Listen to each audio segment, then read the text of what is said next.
This episode and every episode of the Beer Guys Radio Show is brought to you by Ironmonger Brewing. Visit Ironmonger at their tap room in Marietta, Georgia, or online at ironmongerbrewing.com.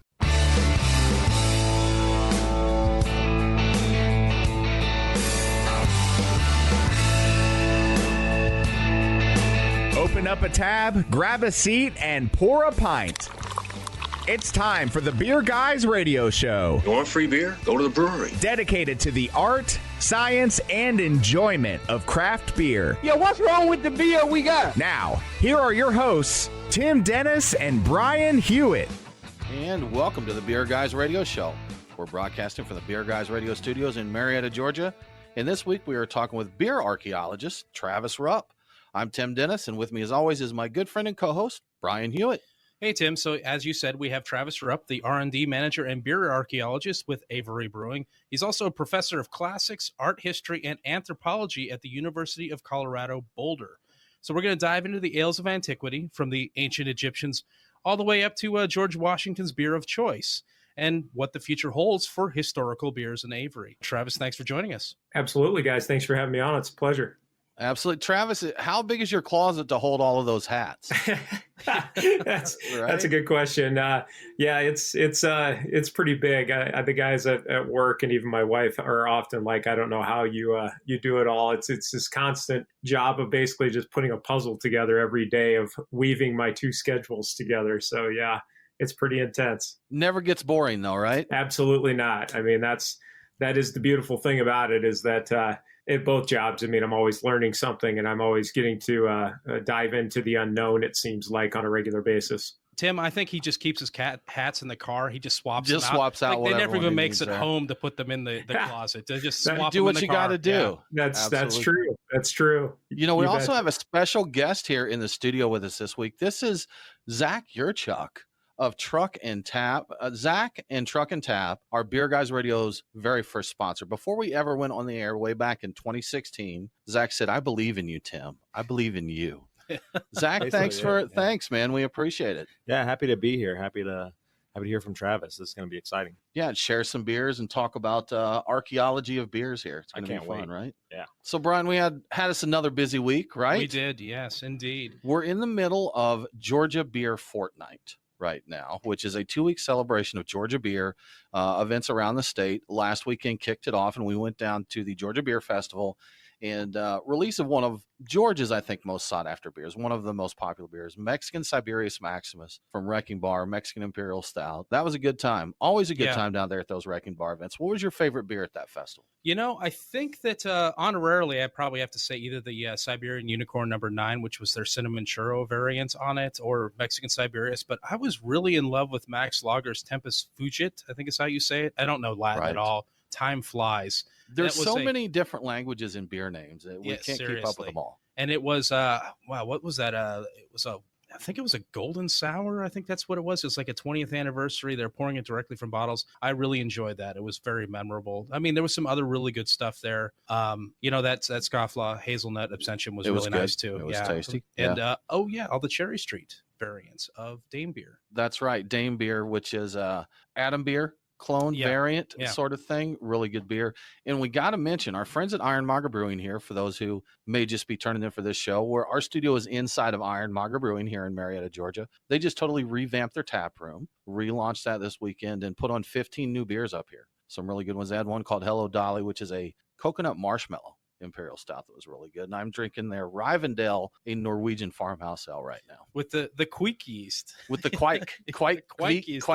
Quake or Travis, have you explored Quake in your history? Yeah, I figured there was for sure. There. Yep. Yeah, I definitely have. And I mean, well, all of those variants too. I mean, you can dive into some really cool stuff when you start getting into Belgian triples and all the weird, interesting things that comes out of the monastic tradition for all of that. And yeah, it's really cool. And you get some pretty interesting, big, bold flavors too from the yeast profiles for sure. It's really cool. Definitely. I'm a big fan of that. You know what, Tim? I think it's time for us to get into the beers of the week. Let's talk about those. Crack open a cold one. It's the Truck and Tap Beer of the Week. Woo-hoo! Craft beer and food trucks in downtown Woodstock. Truckandtap.com. Well, Brian, as always, we have a big list. You know what? I've got too much on the list to cover everything this week. We're going to get to as much as we can. But Travis, thank you. You sent over some of your Ales of Antiquity, some of the other beers. We're looking forward to getting into those. One people may not know is an ancient recipe, relatively speaking, is Avery's White Rascal. We're going to get into that. That is their best-selling beer. We also have their most recent Ale of Antiquity, the George Washington Porter.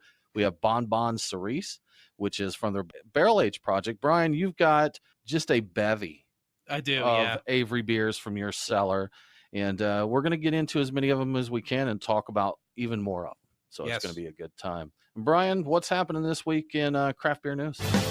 What's in the news? The beer guys have the scoop. Extra, extra, read all about it. Time for headlines. All right, so, stories about beer and archaeology together are always fascinating. And this particular story could not have been timed better. It came out very recently. They found a 1,100-year-old Viking beer hall in northern Scotland. And what makes this discovery especially interesting is apparently the beer hall was only for the elites of Viking society, and it was a long-lasting establishment, likely serving ale for about 200 years, starting in the 10th century. So the article I read on Live Science speculates that because of the target clientele, the time frame, and the location, there's a good chance that Sigurd the Stout, who was mentioned in the Norse sagas, drank there. And I got to say, Sigurd the Stout is a great name for a famous beer drinker. Absolutely. The mighty Viking, right? Yes, exactly. And he was also the Earl of Orkney, which is also kind of a neat thing. Travis, are you aware of that discovery? I imagine you might have heard something. Absolutely. I read the same article as well. And I think it's really cool to see the continued archaeology is out there and a lot of people are doing to dig this up, and the tangibility of, bringing that history together with the beer, with that ability to make it something that just the average Joe can actually experience or at least understand to a certain degree. And it's really cool too, because there's been an ongoing discussion of the history of Viking beer anyway, and exactly how far it spread, what were the various influences, were they coming purely out of Nordic countries or from the UK even, or even potentially from as far away in the West as Canada. And then how do the hops and where hops come from work into that whole story. So it's really, really cool to hear of it. And also to bring together the history and the science and directly connect it to literature, right? That so many people have read and just enjoyed for the good stories that are being told. And now there's like a reality to it, which is really cool. Definitely. That would be fun to find something like that. Zach, as you expand your restaurant empire, I think Viking Drinking Hall would be one heck of a concept. I'm already in works with the folks with the Vikings. The Vikings. Okay, I can't wait to drink that. If you grew out the beard and braided it, I'd buy that you were a Viking. I mean, I think you got that look. I think you pull it off. I gotta call you for some tips on beard tips. Yeah, Brian can help you there. The number one tip is just don't cut it. That works out really well. Surprisingly, laziness then is your tip, right? Laziness works. We'll come in for a flagon of ale. I think that's Viking, right? Perfect. You got to have the Viking. We Viking actually have a Viking helmet. We have a mannequin in our studio, Travis, that is kind of our mascot that wears our beer guy swag, and she is currently wearing a ball cap with a Viking helmet on top of it. Love it. So, perfect. Yes, Perfect. Yeah. So we all know what will happen if you leave that double dry hop strawberry banana milkshake in your hot car. Well, the AmericanCraftBeer.com tells us that Finnish scientists have come up with a new process to prevent bottle bombs and can bombs. They will all explode. The key to the process is quickly identifying diastaticus yeasts. So these are a variant of your typical brewer's yeast that have the ability to modify the fermentability of a beer due to an STA1 gene. So that yeast is basically an attenuating machine capable of fermentation feats beyond your typical beer yeast. According to a write-up of a scientific nature I saw on chaibo.com, a single cell of this little malt terminator is enough to make your can or bottle explode given enough time. So about 71% of contaminations that lead to bottle explosions are traced back to bottling or canning lines. So, that's what they're looking at. Anyway, there are tests to check for this little yeast beast right now, but they're very time-consuming. They take days to yield results in some cases. The new process will take just hours to produce results, so brewers can get their hands on this new test when it hits the market probably in 2020. But until then, continue to keep cold and drink fresh, my friends. That's great advice, Brian. Yes. It's absolutely great advice. You are listening to the Beer Guys Radio Show. We do need to take a break, but we're really excited to come back and talk beer history with Travis Rupp.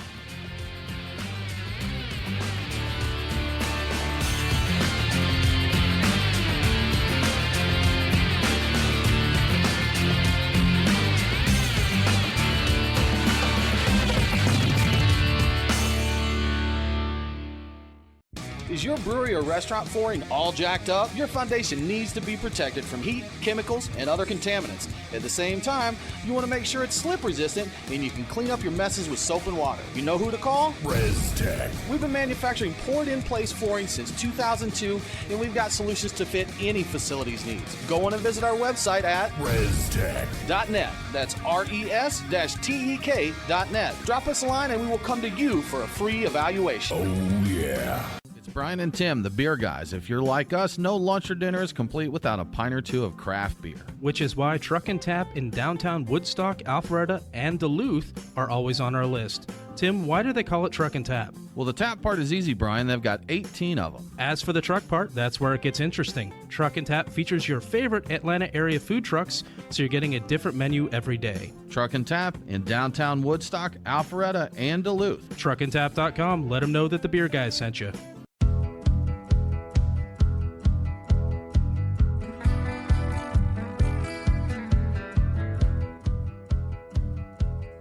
Follow the Beer Guys on Facebook, Twitter, and Instagram. Strange things are afoot at the Circle K. Now, back to the Beer Guys radio show. Welcome back to the Beer Guys radio show. If you miss an episode, don't worry. All episodes are available as a podcast. Subscribe on your favorite podcasting app and never miss a show. Now let's get back to our talk about reviving ancient ales with beer archaeologist Travis Rupp.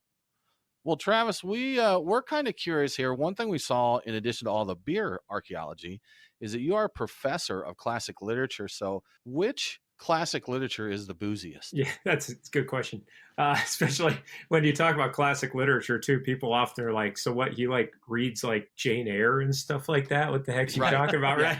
So yeah, with teaching classics, I kind of teach all things classic oriented, which means anything Greek, Roman, or Egyptian, as well as some Near Eastern precedents and roots in there as well. And honestly, so far of my research, which I've been working on now for almost 7 years, is the Egyptians are certainly the most open with their conversation of being beer consumers and beer producers, along with some of the Near Eastern empires. Interestingly enough, though, the Greeks and Romans, they don't talk about beer all that often. They always, they poo-poo it as this terrible, measly plebeian thing that's only for the impoverished while they're always drinking their wine. But I assure you, as I've been digging into this and doing a lot of traveling and spent a lot of time in Europe, especially in Greece and in Italy over the last couple of years, they drank quite a bit of beer. They just don't talk about it. There's secret beer lovers there. Absolutely. Yeah. How would they not be? I would think they're like having these weird orgy parties and they've got their vomitoriums and all that. I'm like, of course they're going to drink some beer. Somebody brings that in. They're involved in an orgy. They're eating all this food. I'm like, yeah, give me a little beer too. Why not? You are absolutely correct. And I think like one of the things that's really kind of interesting diving into these various cultures and having spent the vast majority of my life working in this area of the world, honestly, I didn't expect to find myself as being a beer expert in the region when I started down this track a long time ago. But the Egyptians are much more open about it because they saw it as they saw beer as a drink of the gods, and it was considered the best gift to give to the pharaoh. And when you consider the fact that the Egyptians are so much of their culture thrives off of the agrarian capabilities of the Nile Delta. A lot of barley and wheat's being grown, and you can convert that into alcohol pretty quickly, And it's not to say the Egyptians didn't make wine. They did. It just wasn't nearly as prevalent. Then you get into the Greek and Roman culture, and one thing I like to even remind my students often is that we read, these plays by Euripides, and we read material from Plutarch or Pliny the Elder from the Roman world, and they always talk about wine, and they kind of, again, damn beer to a degree. And these are really affluent, wealthy guys, right? And I tell my students, can you imagine if we left it up to the upper 1% of our population to write all of our history? What are they going to say about us? What are they going to say about beer? And that's essentially what it comes down to with the Greeks and the Romans, is only about 1% of the population was literate. And so all this material we're reading is the most affluent of the most affluent. So you kind of have to break away a little bit from the literature at times, and being an art historian, archaeologist, literally get your hands dirty, get into the archaeology, into the material culture.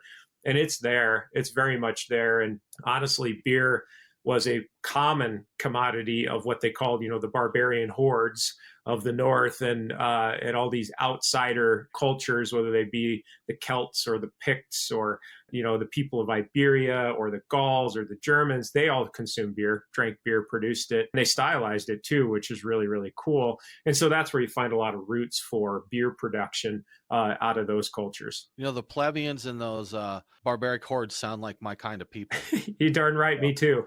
Yeah. Something interesting that you mentioned that I'd never really thought about it. We're talking about this in context of beer and that, but if you got the upper 1% right in your history, not just beer, but so many things, you just wouldn't get documented there. We all drink Macallan 25 on a a daily basis. It's just what we said. Exactly. Yeah, that's absolutely it. And it's kind of interesting. The more you dive, I teach a course at the University of Colorado here in Boulder that's just on Pompeii. It's a whole term just on Pompeii and the cities of Vesuvius. And what's interesting when you start diving into that as well is that there's so much material that can be gleaned from that site simply because it is preserved. And we don't just have to rely on that really, really wealthy, affluent people to get answers, and constantly new things are being found out about the quote average Joe that nobody really knew before, because I think there's a general move even in scholarship, or at least in my field, to start focusing more on the average man or woman and not so much just on royalty, because there's a lot more to be learned there. When you're only looking at the small population, you're not really getting a true feel for what culture, what people really like. In your research, has there been anything historically about beer and brewing that's been kind of a wow moment? Just something that really sticks out? Yeah, I would say there have been probably several of them. And in pursuit of these ales of antiquity as well, I'll have these epiphany moments, or I'll be on site somewhere doing research and I'll find that thing that sets me down this trajectory that I'll be on for sometimes years. I mean, an example of that was the very first ale of antiquity we made, Nestor's Cup, which was an ancient Bronze Age beer from the Bronze Age Greek Aegean, based on a Mycenaean site, and a bunch of archaeobotanical and archaeochemical analysis of stuff that had been left behind in this city. And what started that whole thing, though, was my wife and I were over there actually on our honeymoon, and I was doing research while I was there as well. And we were bouncing back and forth between Turkey and Greece. And I was in this little bookshop on Santorini after doing some work at the archaeological site of Akrotiri. And this Greek bookseller kind of looks at me because he saw me looking at all these archaeology guides, basically all of the site excavation reports of Akrotiri. And he started to glow a little bit because I could tell those books have been sitting on that shelf for probably 15, 20 years. Just the dust was covering them, And I grabbed the whole set and I walked up to the counter, and he was just so excited. And he's like, "Are you really going to buy all of them?" And I'm like, "It depends on what you're going to offer me for a price, And Right. he just wanted them gone. So I bought them while I was reading these books, flying back and forth from island to island that summer.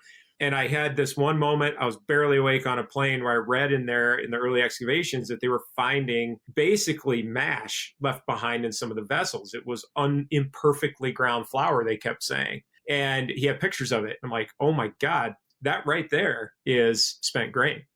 And it settled down a whole new trajectory, because any literature you picked up until a few years ago said that the Greeks simply did not produce beer, that they don't, and that was really cool. Yeah. So they had that improperly ground grain. Did they have nearby, well-grained ground grain? They did, yeah. Okay. Perfect question, because that would be the follow-up. Well, how do you know it's spent grain then?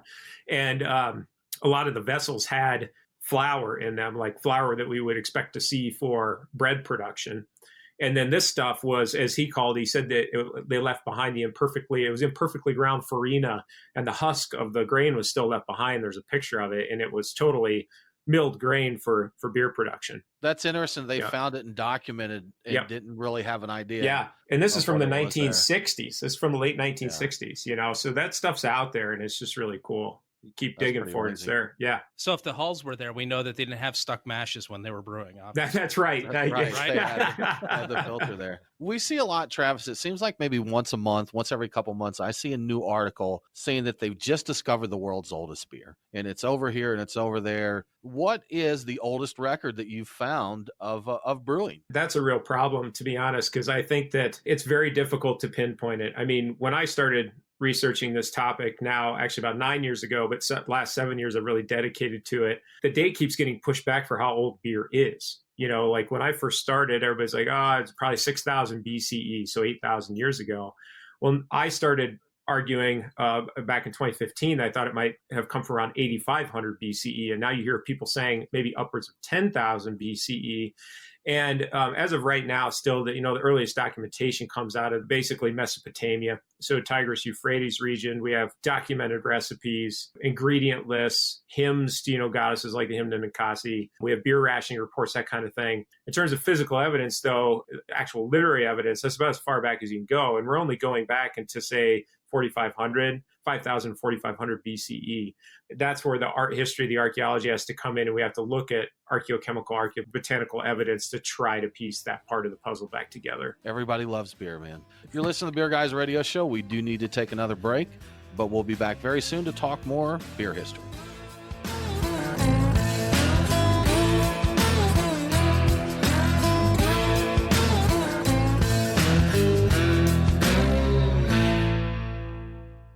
Craft beer forged with a reverence for tradition and new styles that start a revolution.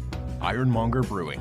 The brewers at Ironmonger Brewing pride themselves at being masters of barrel-aged, hoppy, and sour beers. They invite you to their tap room in Marietta, Georgia to taste and see. Also visit their barrel room for an intimate drinking experience with great live entertainment. Keep up to date on all things Ironmonger by liking them on Facebook. Ironmonger Brewing, establishing a new standard in craft beer.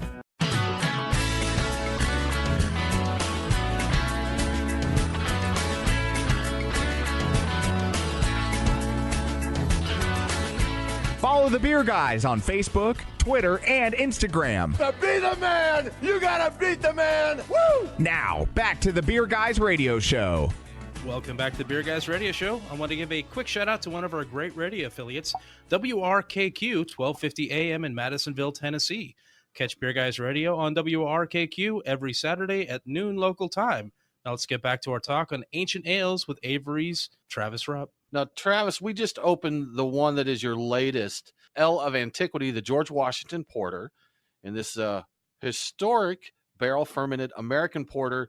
During the break, you told us a fun story about George Washington and drinking. Do you mind sharing that again? Sure, absolutely. I mean, the fun, kind of just a fun lead into it too, is with George Washington. His is kind of a fun topic I'm exploring on the side, because he seems to have been a guy that there's no other way to put it, really, kind of struggled with alcohol throughout his life. But I don't mean that in the sense that he was an alcoholic by any means. It was more like he didn't know how to handle it when it came to allowing his troops to drink and things when they were out on patrol, and the obviously the negative repercussions sometimes of being too hammered, right, and them going into battle or something like that. And it wasn't really until he was in his second term presidency, he seems to have loosened up a little bit more about beer. We have references to him visiting Ben Franklin and stuff in Philly, and Franklin would open up beer for him and stuff during his first term. But the second term, he started loosening up, and there's this reported account of GW getting a little loose at a party one evening where he had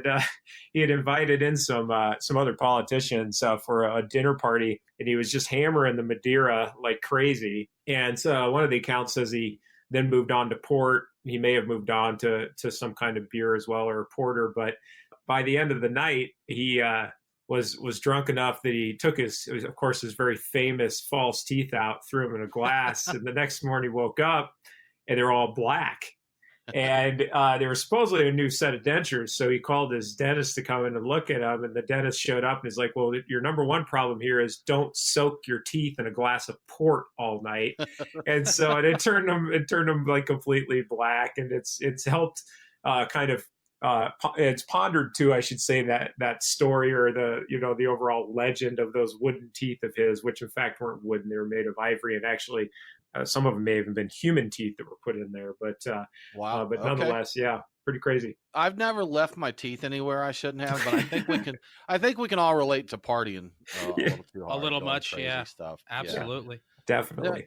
Now, Travis, when you're out there researching these beers, I wondered with some of these, I know there was a variety of ingredients used depending on the time period and the location, but is there any leniency given to like the definition of a beer throughout history? Oh, that's a good one. I've never been really asked that before. I think that yes, certainly there was, or I would even say, like, if we're going to go way back, and we can go back to say maybe 400 to 300 BCE, especially going back to our Roman conversation earlier. When the Romans write about beer, Greeks as well, there is no word in Latin or ancient Greek for beer. Which again adds to the problem of trying to do the research on it. But the reason why was they would attach a name to alcoholic beverage based on the region it came from. So basically, whatever the Gauls called beer, that was the title it got, or the Spaniards, or people of the Norse countries, even, or the Germans, all that kind of thing. And so to the Romans, they would lump it all together under one category, though it was just the barley stuff. There was even a group of gladiators called the Hordearii, which were the barleyed. That's all they were called. And we don't know if it meant that they ate a lot of barley before they went into battle, or if they drank a lot of beer before they went into battle. They liked their barley. And so that kind of distinction, I think names are so interesting, because basically what the Romans were doing was they were helping us stylize beer already, because they were stylized based on the region they came from. They just had a different name for it. But then as you keep getting, further and further down the path of history, certainly, you start to run into these conversations of beer versus ale, or a really, really interesting one that I ran into when I was doing work on beer Sheba, which was an ancient Israeli, Jordanian, Palestinian beer that was basically, I did what in conjunction with a local museum here in Denver, the Denver Museum of Nature and Science, for the traveling Dead Sea Scrolls exhibit. And they asked me if I could go down a fairly controversial path and try to dig up beer in the Bible. And it's there, even kind of conversing with some of my colleagues in other universities that do religious studies and read Hebrew for a living. They're like, well, there's these weird terms for alcohol, but typically the Christian translations of these texts have just lumped them under one title, which is wine. And they're clearly not just wine, because why would you have multiple titles for it if it was just the same thing? And what I discovered from digging into that is kind of like, in a modern context, if we were to put anything into wine, it's not wine anymore, right? It's not pure. So the snooty wine guys would say that is not a wine because it's only 80% grape, and you dirtied it with this other stuff. The exact opposite happened back in ancient Israel, where if you added grapes to anything, it was considered some kind of wine. And what this stuff was that they were producing was, in fact, something they called shakar, and it was a heavy barley-based beverage they started fermentation with grapes, and that was their wild yeast they were using. And so with the terminology, it's so cool and interesting. And then, of course, with beers and ales and all that good stuff, you can go down a whole different path. It's more modern history, of course. I think I'm going to choose to believe that there was a little error in translation, and that Jesus actually turned the water into beer. I was thinking about that. Yeah, yes, absolutely. That'd be fantastic. I'll believe it. Hallelujah. He looked like a beer geek, didn't he? He did. He's a hipster beer. He was probably a brewer. Beer. He had the beer and he had the long hair. I mean, he absolutely did.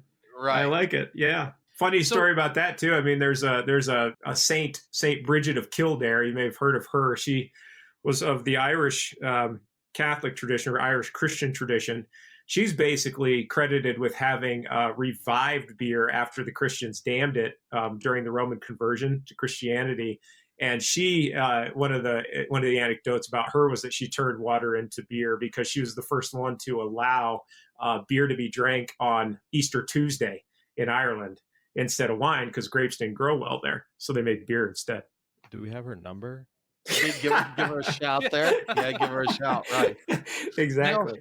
Interesting that you mentioned that. I had read, and I hope I get this story correct, I'm trying to remember it, but we have a brewery here called Reformation Brewery. Mm-hmm. And the founders are they're Christians, so it's based off the the 95 Thesis, Martin Luther. But I believe that I read a story that Martin Luther actually helped grow the popularity of hops, because they were downed by the Catholic Church. The Catholic Church said hops are a wicked and pernicious weed. And used Groots, basically use these. So as part of his, act of rebellion to them, he said, use hops. He supported hops. Have you heard that story before? Do you know? I have heard the story. I don't know it that well, though, to be honest. But yeah, I've heard it also in reference to, in that same vein of the idea of some of these ingredients in beers being dirty, according to the Christian tradition. It's actually, honestly, it helps spawn a lot of the monastic brewing tradition, because, you look at Benedictine monks, for example, St. Benedict, his whole adage is basically a very simple life, but also any money you make for the monastery has to be from your hands, physically what you make every day. And the monks knew how to make beer.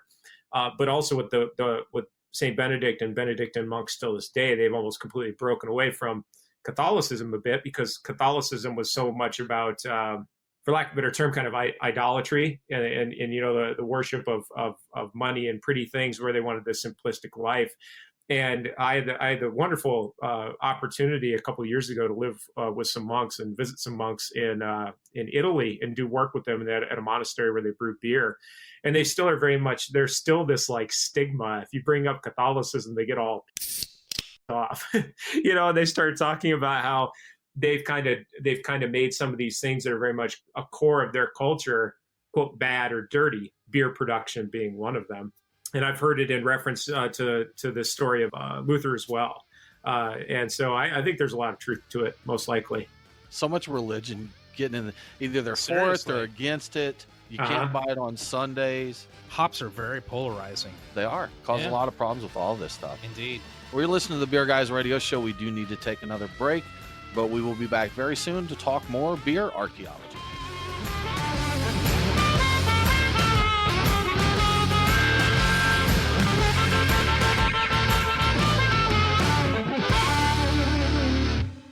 Have you ever thought about owning your own brewery but don't know what it takes to get one built? We're Storytime Construction, and we build breweries. We're Georgia's most experienced and hands-on contractors when it comes to building new breweries and tap rooms, or expanding existing breweries. We offer full build-outs, remodeling, and additions, as well as consulting and construction management. Give us a call at 770-733-4343. Storytime Construction. We build breweries. As a brewery owner or taproom manager, are you looking for ways to enhance your customer experience while maximizing your revenues? Craft Cellar is a mobile solution that helps your brewery drive sales and attract new customers through online pre-sales for beer releases, events, and memberships. Get details now at craftcellar.com. Mention Beer Guys Radio after sign-up and extend your free trial to a full 30 days. Remember, craftcellar.com, craftcellr.com.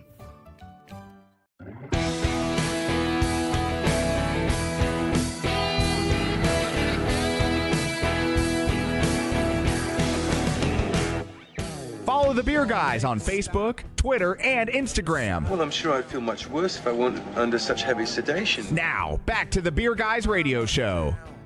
Welcome back to the Beer Guys Radio Show. If you enjoy the show, please consider supporting us on Patreon. Just go to patreon.com/beerguys. Patrons can get some cool perks like Beer Guys swag, commercial-free episodes, and even bonus episodes that aren't available anywhere else. I'm pretty sure we have a new one this week, Tim.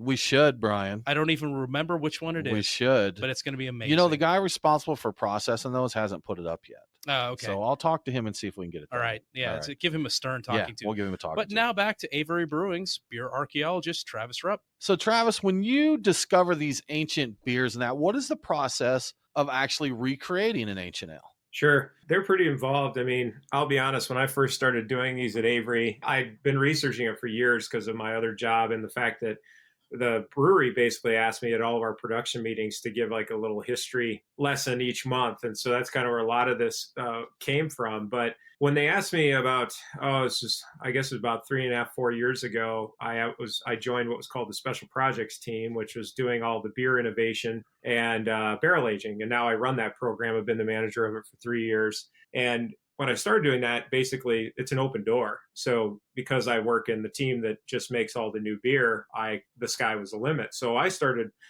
trying to recreate these beers, and it's a little bit selfish. I just was more curious from a research standpoint, kind of for me, what they would taste like, But the problem that I ran into almost immediately is sourcing ingredients. And then once you source the ingredients, one thing that I will always say, and this is where some of the scholarship that's come out recently, and there have been some publications on people like the ancient Israeli beer that was just reproduced not that long ago. There are a bunch of publications about how the oldest known Israeli beer was completely reproduced because they were able to harvest this old yeast and revive it. I love that, and I think it's completely valuable to what we're trying to do with beer history. I still wonder, though, I have an issue with that term recreate, because as you guys know, and as all of our listeners probably undoubtedly know, there are so many variables that go into producing any beer. It's why if I were to, and we do it anyway, you can go on the Avery website right now and find the recipe for our India Pale Ale or for White Rascal, our best-selling beer. And, we could have 500 people across the United States try to produce that exact same beer based on our exact same process and ingredients, and none of them are going to taste exactly the same because there are just way too many variables: water, chemistry, climate, barometric pressure, all that kind of stuff. And so that was something that I had to be okay with, was that I can't recreate, but I can get close. That was the idea, was how close can I get? But then really where the problem comes in is the processing of the beer. Getting the ingredients, typically you can track it down. Finding yeasts that are similar, or doing wild yeast or reviving yeast from vessels, you can do that. What gets funky is the process, because some of these places were literally throwing hot rocks in pots to make their liquor hot, or we're fermenting in clay vessels, we're fermenting in oak barrels and beating the hell out of the barrels while they were fermenting because they're being shipped from one location to the next and all these things. And so I have to take all those things into consideration. And kind of a good case study is the beer you guys were just enjoying, the George Washington Porter. That was my last one. And that was the 8th in our series, number 9 coming out soon. But as we keep making these beers, I feel like me and my crew are getting a little bit better each time at getting closer and closer and closer to what it was like when those people were actually producing and making it. And with George Washington Porter, for example, we sourced all the ingredients from the regions where he would have sourced them from. I had to rely on recipes that were from 3 different breweries where we know he was buying porter, 1 in Philadelphia, 2 in Alexandria, right outside Washington, D.C. And then we had to put it through the same, again, mimicking water chemistry. We had to ferment it the same way. We had to cellar it, quote, cave cellar it, even though we don't have caves at Avery. We put it in a cooler and dropped it to the temp that we know his cave was held at, and then brought it back out in the same time frame he did it. So there's a lot involved with that. At the same time, when I get into some of these really gnarly ones, some of these really old ones, let's just say there have been many times where I am by far the least favorite person at the brewery when we're brewing these beers, because we have a 100 hectoliter, 80 barrel Krohn's brew house that the Germans swore could not be broken, and I've broken it twice. So putting stuff through it. Then when you call it, one of the best stories was we were making a chicha from ancient Peru for one of the series, and we got the corn basically was turned to polenta. It was bad. Sticky. In the water ton. Oh, it was bad. No liquid was coming through that bed at all. And we called the Germans on our emergency line back to them to try to figure something out. And they're like, "You put what in it?" And we're like, "Oh, corn." They're like, "How much corn?" And we're like, 95% of the grist is corn. And they just hung up the phone. And they wouldn't even take the call. They're like, "You guys, we're not even talking to you." Exactly.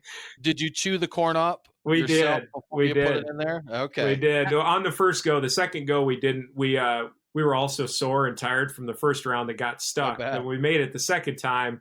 We figured out we just used the alpha amylase, which we bought from a corn sweetener company in Iowa that could break it down. Basically the same stuff we secrete in our saliva that actually allowed them to convert that corn starch to a sugar that was fermentable. But yeah, there have been some good stories. I mean, there was one time I went out, and when we were making our ancient Viking beer, we had to make a Kerna, we had to basically ferment with juniper tree. So there was a guy locally in Niwot, which is very close to where Avery's located in North Boulder, who wanted his juniper tree cut down. So we literally went over there with a chainsaw, cut it down, and drug it back to the brewery to make this beer. You just use the tips, Travis. I know, exactly right. Yeah. Exactly, that's right. So a question I've been dying to ask you, and I have to ask, are there any recipes you've looked into and you can't really, I don't want to say recreate, but like brew the same way they do because you found that the ingredients that they used are known to be toxic? Oh, Excellent question. Certainly. I mean, like, every once in a while I've run into things where there's this debate on if there were hallucinogenics basically in some of the beers, even from ancient Greece. I mean, if there was a beer, there's this ongoing debate. Patrick McGovern, I'm sure you're familiar with him. He wrote Uncorking the Past. He does ancient beer as well. And we're kind of arguing about what the substance was called kikeon or kukeon in the Greek. And they talk about it having some super hallucinogenic properties. And of course, I can't, that's not legal to even do it. Plus, it sounds like one of the gnarliest, weirdest things. It had barley, honey, grapes, onions, cheese, all this random weird stuff in it. A drunk person made that recipe. Darn right they did. Is that an omelet or a beer? Yeah. Exactly, that's right. I know that's what it sounds like. And there was another example of something that actually I wouldn't have considered toxic, but when I was talking about beer Sheba, the ancient Israeli beer we made, I wanted to try a couple of variations of it with frankincense and myrrh. It doesn't get more biblical than that, right? And I mean, this is stuff that they had around, and they not only did they burn it, but it was a consumable. It's even referenced in some biblical doctrine as being good for various like stomach ailments or just stomach aches. Well, I tried to, whenever we make these, we got to get TTB approval, we got to get federal approval on the recipe. And they declined it immediately for frankincense and myrrh. And I couldn't figure out why, because I could have bought tons of it from these suppliers in Egypt. And it turns out it's because it's listed as a medicine by the FDA. Therefore, someone can overdose on it. Therefore, you're not allowed to put it into an alcoholic beverage. And so these kind of things do come up. Now, so far in regards to anything really, really radical, the only thing is the ongoing debate, and one that I haven't necessarily touched yet, is, the Native American beverages, whatever you want to call them, whether they were beer or something else. And Dave Thomas, who's a Colorado historian, works for the Brewers Association as well. He's written pretty extensively about Native American beer. There were various forms of their beer that did have shrooms and that kind of stuff in it that, again, we'd get in a lot of trouble trying to recreate that and sell it. So we are in Colorado after all, though. So, I mean, who knows? I mean, we got, we can smoke weed anywhere here. So, but yeah, I'm sure I'm going to keep encountering more and more as this project goes on. A little peace pipe and a pint. There you go. I like that. Right? Absolutely. You betcha. Well, Travis, we are just about out of time here on the show. Do you mind sticking around for our podcast listeners? Maybe we can talk a little more in depth about some of the other information. Sure, absolutely. I'd be happy to. Okay, and we just cracked open one beer here. We'll get some info from you on this. We got into the Bonbon Cerise, which we should say this is contraband in the state of Georgia due to the ABV. Yes, so we're getting crazy here, but breaking the law. Now, right? That's right. That's how we roll, man. That's right.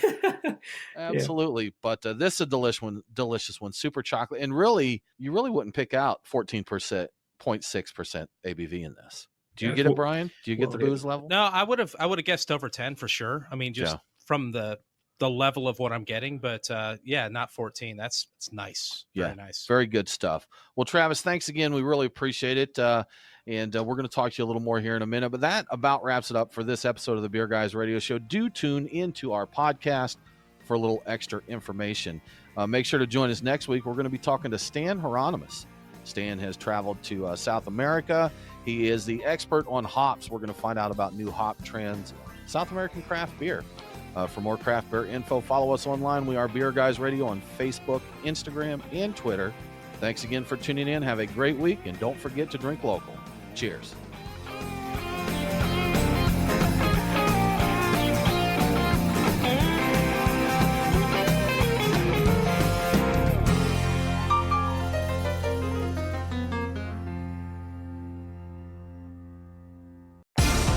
All right, so we are in the fifth segment. Welcome to the fifth segment of this Beer Guys Radio Show. We are with Travis Rupp, the beer archaeologist for Avery Brewing, and we're going to continue the madness. We couldn't contain it all in an hour. There's too much beer history. We're talking about thousands of years. Yes. Let's see, where did we leave off? What were we talking about? We haven't talked a lot about the Ales of Antiquity series. But before we do that, I want to know, which is harder to procure for making these beers? Is it the grains, which are obscure, or is it the yeast? Oh, yeah, it's definitely the yeast. Right.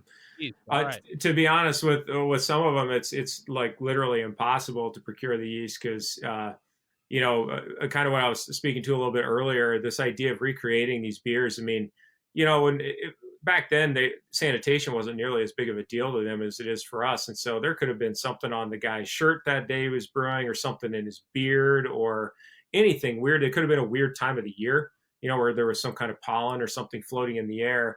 And that's going to affect the outcome of that beer. And so I can usually get the grains. I mean, I actually have yet to find a grain that I haven't been able to procure, but the yeast, it's really, really tough. I know I've seen a few articles where they've talked about, finding ancient bottles or that and culturing and bringing the yeast back up. Have there been any that you've done that with?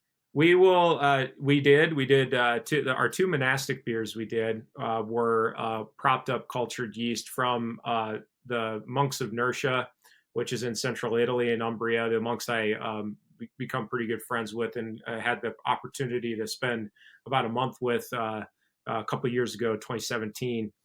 We were able to prop their yeast. It was extremely difficult, I'll tell you that, though. According to their story, they don't actually know how old the yeast strain is. The monastery's been there for about 600 years. The yeast, once they refired their brewery, they had a lot of yeast that was brought in from Belgium. In fact, Delirium was one of their providers, and Delirium boasts that some of their yeast strains are several hundred years old. So I don't actually know how old the yeast was, but that was really difficult to prop, because we got it back, and luckily I had 8 bottles of it, because 6 of them just would not prop. The yeast had died, basically in flight coming back, just with those temperature extremes. So those are the only ones we've done. Right. I'm working on a project in Stockholm right now, where we will be looking to revive a yeast strain from a shipwreck. So that'll be coming pretty darn soon. Yeah, probably in the next year and a half or so. So Brian brought up the yeast, and a question I have kind of tied into that, talking about fermentation in general. Now we know that, the late 1800s, before they discovered the actual function of yeast, kind of got that. So before that, did they just think it was magic that they brewed it and they put it out there, or did they know kind of, hey, there's something there that does it? How did the fermentation process go? Yeah, and I think you really hit on something important there, because like as you pointed out, did they know something was going on there? And I would say yes. I think they've, for almost as far back as we can go in recorded history, they knew there was something going on with the stuff that was left behind in the beer, because we have, it's recorded, it's discussed, especially in ancient Egypt, of them leaving behind the trub in a vessel and basically knocking out their beer into that same vessel, or they would scrape it up and throw it into the next vessel to start fermentation, or they were using live bread yeast in their bread to basically potentially prop up their beers as well. So they knew that there was something there. That being said, though, I mean, you get into some of the European traditions, and again, going back to the monks and the monastic tradition, which is kind of the backbone of getting it to the modern era.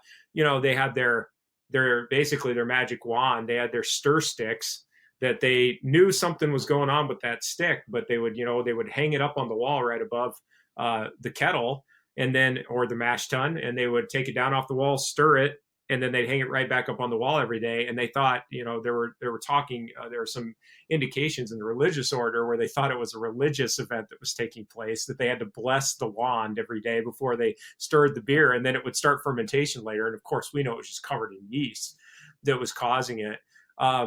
But yeah, one thing that I found really quite fascinating is, even in eras where we would still presume they didn't know what yeast was. I mean, even with George Washington Porter, or on this new venture I'm working on with the India Pale Ale, our next ale of antiquity, they knew what it was. I mean, there's references to them in the early 1700s, like 1711 to 1715, shipping these casks of beer to Russia or all the way to India. And they would harvest back the cake. There's even a reference of them pulling the yeast cake out of barrels and drying it, and basically turning it into what we would think of as dry yeast. And using it to prop the next beer. And so they might not have known all the microbial reasons as to what was going on, but they had an idea that something was there. It wasn't just voodoo, it was going on all the time. I heard that there was, I don't remember where I heard or read it, but the word for yeast means God is good or something like that. Or Yeah. it was like a monastic word. Yeah. They knew something special was happening and they gave it the name. So yeast is a religious experience. Fermentation is a religious experience. I concur. I agree with that. Yeah, I would agree. Right. Absolutely. So you've mentioned the IPA that you're working on and the ales of antiquity, and we should really dive into those. Tell us about this new ale of antiquity that's coming out. Sure.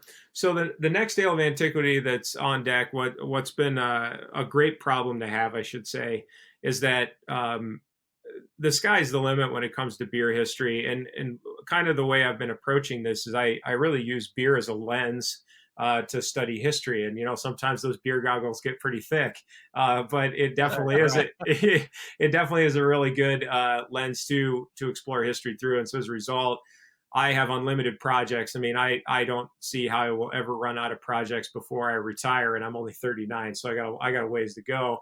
But that being said, with the India Pale Ale, it's a topic I was thinking about exploring for a while. I mean, honestly, when I first started the Ales of Antiquity series, because everybody knows me as a classics professor and a professor of ancient history and art history, I felt comfortable working in these really, really, really old realms where that's been my expertise for years. And as I started to break out, it was a little uncomfortable at times to work on things like in ancient South America where I'd never worked before, or on, for example, George Washington, which I dedicated 3 years to researching for that beer.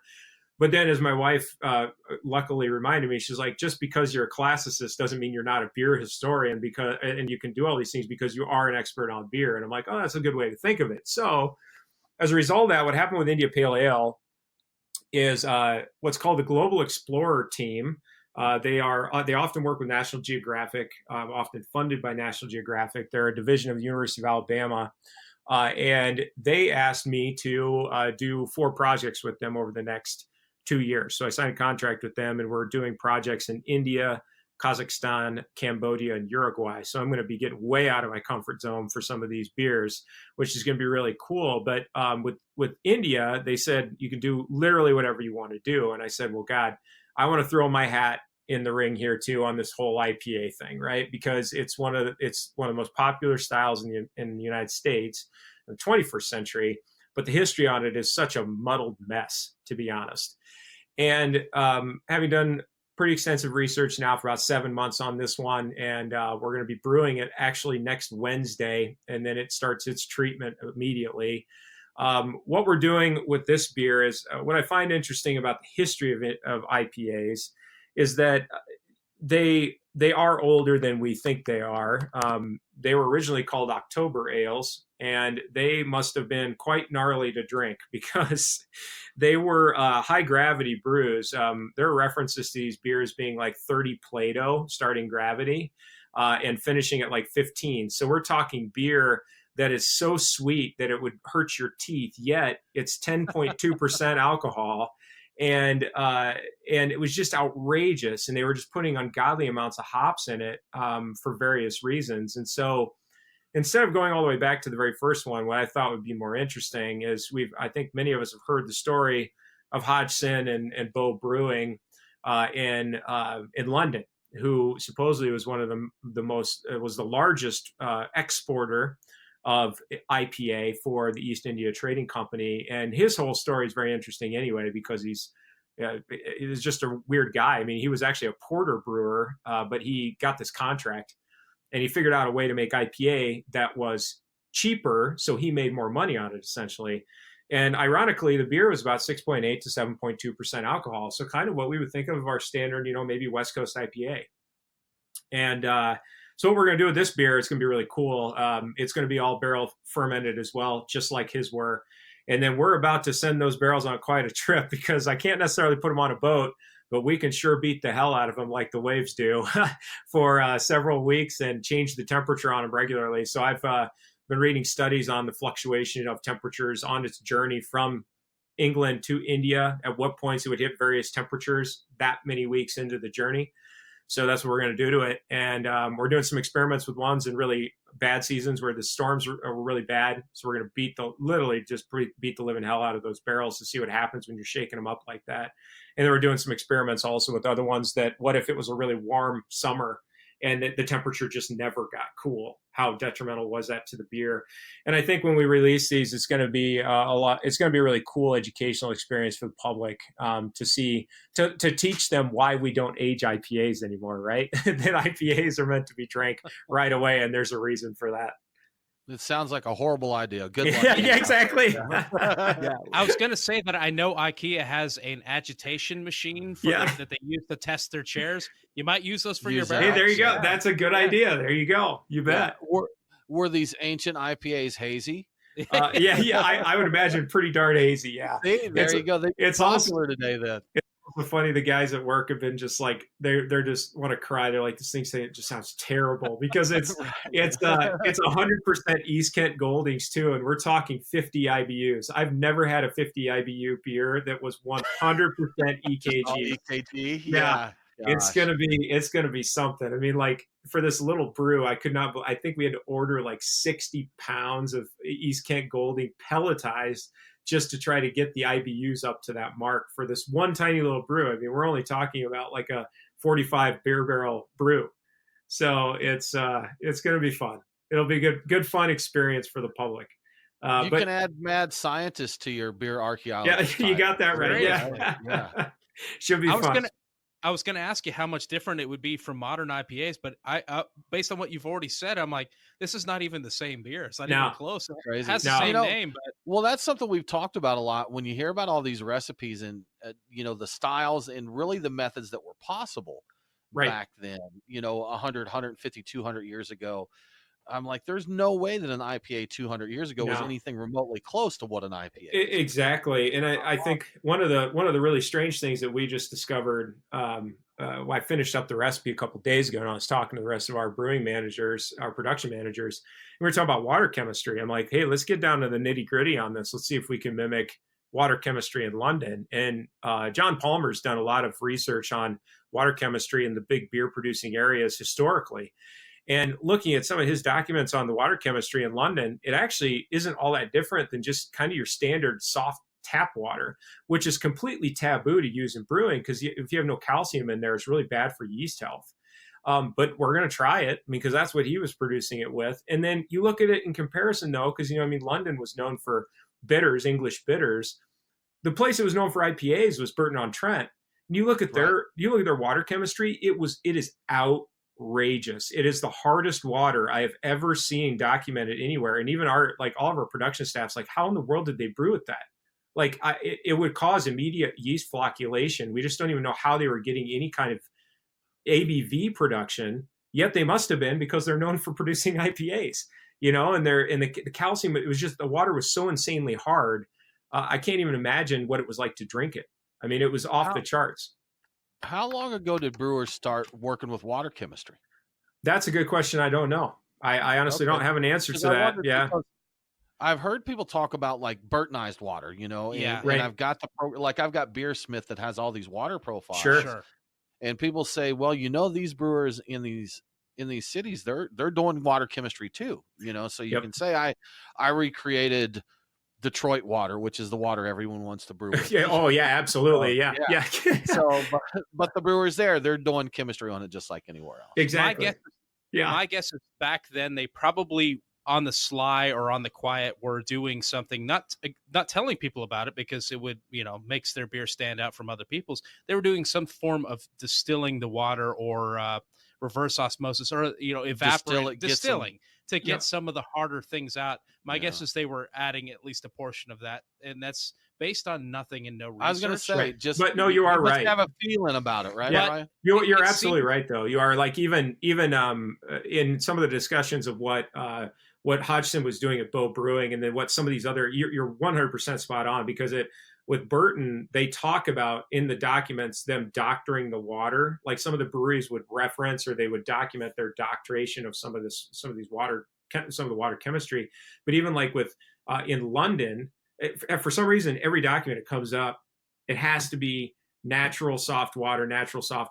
And then I found a reference, 1823 in like a Scottish manual on brewing, where the Scots were trying to replicate IPAs as well, because they wanted to get in the IPA trade. They wanted to get in the East India Trading Company. And they said, they directly referenced that at Bow Brewing, if the water wasn't soft enough, they would boil it. And they would boil it as long as they could to get the calcium to evaporate, to get the hardness to drop. So you were spot on. So that's exactly what they were doing. You know, our conversation here made me think, have you worked with Ron Pattinson any? I haven't worked with him specifically. We've spoken together at a couple conferences. We almost worked together on a brew at Blue Jacket in Washington, D.C. Last year, but our trips out there we missed each other by 1 week. But I know Ron well. I've read all of his stuff, and he's actually, I think he just signed up to do something with Jester King, I think. Okay, so I know he was. We met him a couple years ago, I guess, Brian. He came through Atlanta, and they recreated one of his beers, an old porter, or Scotch Ale, an old Scotch Ale. I think so, yeah. And they did haggis at a brew pub That's here. right. There you go. With it and that. So, and just fascinating hearing about these old recipes and that. And I know in modern times, not just ancient history, but they talk about, even breweries from 100 years ago and that. A lot of these recipes are gone. Oh, yeah. So you can't find anything. Yeah, absolutely. I mean, you think about it. If there's one thing, I know you guys are having Stan on next week, Stan Hieronymus. And Stan, I mean, he talks about this a lot. We've the small contingency of beer historians that exist out there. We've talked about how it is like, if there's anything that we do in our lives, we absolutely have to do something to preserve this history, and in the modern history too, because to your point, one of the biggest issues of trying, I'll get contacted randomly all the time from these museums, like in Wisconsin or something. They want to know about this beer that was brewed near some mansion. I'm like, I have no idea what that is. I've never heard of it before. And again, it's to your point, it's because all that history is lost. I mean, all that pre-prohibition history is largely gone unless you have labels or ledgers somewhere. Nobody knows what the hell it is, right? And so that's one thing that Stan has been pushing really hard for all of us to be doing. And I think it's highly appreciated that we do that. Now, I have to ask you about a couple of things that I saw mentioned when I was doing some research for this. And I can't remember exactly where I read this, but I read or heard somewhere that you were looking at resurrecting yeast from Antarctic ice cores. And I also saw a reference to a dinosaur beer where you were getting yeast propagated from amber. Sure. Are these real things? Are they still happening, or were they just ideas? They were just ideas. I mean, right now I am not opposed to the ice core sample. That one I would actually really like to do. What happened with that was I got asked, I was doing a project with a TV show, and they asked me what my white whale beer would be, like the craziest thing. And I'm like, well, I think it'd be really cool to pull an ice core sample in Antarctica and see how far back we can find Saccharomyces, and try to revive that yeast, because it's probably still alive. It might be pretty roughed up, so we might have a hard time fermenting with it. And then I said, I think it'd be hilarious to see if we could find yeast in amber. And I think it'd be cool. Like, these are things I would love to do. They're not projects I'm currently pursuing, simply because it's really hard to get any museum to be willing to give up a piece of, priceless amber to see if we can find yeast in it. Can we bang around on this? And get some exactly. Yeah, exactly. We're going to boil this. Is that all right? But I'll be honest, the ice core sampling thing, though, is not all that far-fetched, because the dean of the College of Arts and Sciences at the University of Colorado, he works regularly on ice core sampling in Greenland, which we're going to buy soon, so we can just go up there and get whatever we want. Right. We're working on it. We'll get it soon. But I mentioned it to him, and he's like, it'd be cool. We could do it, get a grant together, and we'll go pull one, see what we can do. So awesome. I think it'd be really cool. Well, Travis, we want to let you go here, but one more thing I need to mention. We cannot leave this off. You're in the process of writing a book, correct? That's correct. Yeah. I've been working on this book for, many would say, and Stan would definitely say this, being kind of my mentor on the project, way too long, but for about the last 3 years, I've been working on a book on brewing in the ancient Mediterranean. And so basically covering all the cultures that I kind of discussed, I teach. That'll be my first book. Hopefully going to have that done within the next year. And then I've got two other projects I'm working on. I'm working on a book on ancient monastic brewing, as well as brewing in the founding colonies of the United States. So kind of dipping my hands into different parts of academia, but having a great time. And I don't think the ideas are anywhere close to running out anytime soon. Doesn't sound like it. Well, fascinating stuff. Thank you so much for joining us, for sticking around for a little extra content. We had a great time. I learned a lot. This is interesting stuff. Well, thanks, man. It was my pleasure. Thank you for having me on. Absolutely. And everyone listening, thank you for tuning into the show. We hope you enjoyed it. Some good ancient beer history, beer archaeology. If you enjoyed the show, tell a friend, tweet it, post it to your Facebook page. Let others know. Make sure to join in next week to hear our talk with Stan Hieronymus. Have a great week. Cheers.